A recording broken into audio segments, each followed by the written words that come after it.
El gran músico brasileño Gismonti dice de él que transmite un inmenso placer al interpretar la música que hace. Estamos hablando del guitarrista y compositor Antoni Ocaña y hoy está con nosotros. Bienvenido, Antoni. Muchas gracias por estar aquí. Muchísimas gracias por la invitación. Antoni, ¿siempre es así? ¿Siempre tocas con ese inmenso placer? Pues siempre toco con un inmenso placer toda la música que compongo, inclusive hasta cuando aquella música tenga que transmitir otro tipo de emociones. Pero el placer de ser músico es tan grande que el placer está implícito en todo lo que yo hago cuando se relaciona con la música. Compones para tu propio trío, para violín, cello y guitarra. ¿Por qué escoges esa mezcla de sonidos tan, digamos, tan inusual? La guitarra es un instrumento de cuerda pulsada. El cello y el violín son un instrumento de cuerda frotada. Me parece interesantísima la combinación de esos dos puntos de vista de trabajar la cuerda, de atacar la cuerda, mejor dicho. Segundo, hay un elemento muy barroco. Resulta que la guitarra me acuerda un poco al clave. Entonces hay muchas obras de clave con cuerdas. Y la combinación entre la guitarra y estos otros dos instrumentos me da un sabor añejo, barroco, que me fascina. ¿Cómo crees que está evolucionando la guitarra como instrumento? La guitarra es un instrumento que se ha desarrollado mucho como solista. Se han escrito a lo largo de estos últimos años una infinita cantidad de obras, algunos conciertos de orquesta y guitarra y muy poca obra de guitarra de cámara con instrumentos sinfónicos. Entonces, cuando yo empecé con el proyecto del trío de guitarra, cello, violín, yo empecé a buscar obras en internet y no vi nada, no vi prácticamente nada escrito, muy poco. Entonces, la guitarra, para seguir desarrollando el camino como instrumento clásico, por decirlo de alguna forma, necesita fusionarse, mezclarse, desarrollarse en un contexto sinfónico. Necesita formar parte de grupos de cámara con violines o flautas o otros tipos de instrumentos orquestales, por decirlo de alguna forma. ¿Dónde compones y cuándo? ¿Tienes un ritual, un horario, un sitio? Compongo en el escritorio de la sala de mi casa. Tengo ahí 10 años componiendo. El acto físico de componer. Luego las ideas me vienen o en la ducha o a punto de irme a la cama. No tengo horarios. Suelo componer de noche y dormirme a las 4 o 5 de la mañana componiendo. Pero no es una cosa programada, que yo digo, bueno, llegó la hora de componer, sino que de repente me entra el momentum y escribo mi música, pero suele ser de noche. Estás haciendo muchas cosas ahora. Cuéntanos un poco qué está pasando con tu música que tienes entre manos. Mira, estoy, aparte de componer música para mi ensamble o piezas que yo hago con la guitarra como instrumento solista, la guitarra de 6 y 10 cuerdas, porque toco los dos instrumentos. Estoy componiendo música, acabo de escribir una pieza para el pianista uruguayo Humberto Qualiata, que cierra su gira de conciertos. Y ahora mismo acaban de estrenar en Nueva York una pieza titulada Dog, que compuso un septeto de cámara. En realidad son 6 músicos y un narrador que narra el poema del cual me inspiré la obra de Lawrence Ferlinghetti, uno de los Beat Poets. También estoy a punto de empezar a hacer la banda sonora de una película del director Bruno Lázaro. ¿A qué suena Placeres? ¿Qué vamos a escuchar?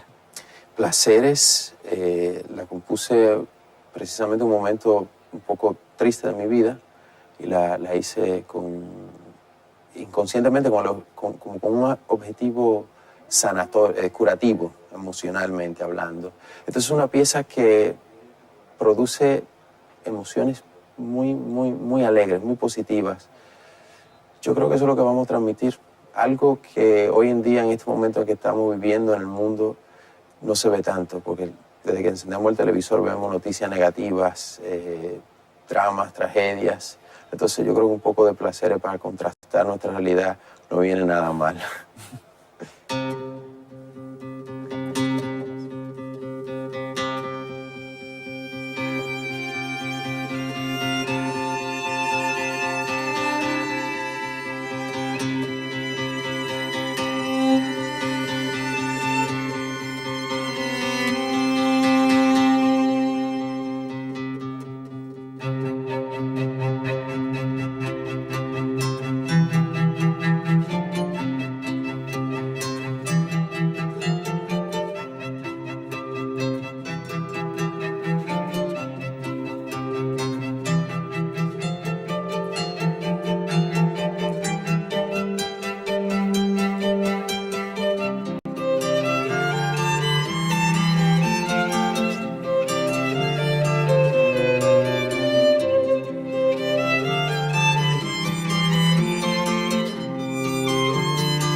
Sonatas para violonchelo y piano de Mozart, Beethoven, Glinka y Brahms, con Iago Fanlo e Iván Martín, el 21 de junio en el Teatro Rosalía de Castro, de A Coruña. Il Trovatore de Verdi, el 22, 23 y 24 de junio en el Auditorio de Zaragoza. La canción del olvido de José Serrano, el 24 de junio en el Teatro Cervantes de Málaga. Requiem de Ligeti con la Orquesta y Coro Nacionales de España, el Coro de Radio Televisión Española y Josep Pons, el 24 de junio en el Palacio Carlos V de Granada. Cuartetos de cuerda de Schubert con el Cuarteto Casals, el 25 de junio en el Auditorio Nacional de Música de Madrid. Sinfonía número 2 de Brahms con Zubin Mehta y la Orquesta de la Comunidad Valenciana. Será el 26 de junio en el Palau de les Arts de Valencia. Estos días, al cumplir Wagner 199 años manifiestamente vivo en las salas de conciertos, los internautas le habéis regalado bastantes cosas. Un anillo, porque se lo tiene bien merecido, un viaje por Andalucía protegido del sol, no fuera que el calor lo matara de nuevo, bastante música de hoy y hasta dinero puro y duro, suponemos que para simplemente lograr el lujo de vivir y trabajar.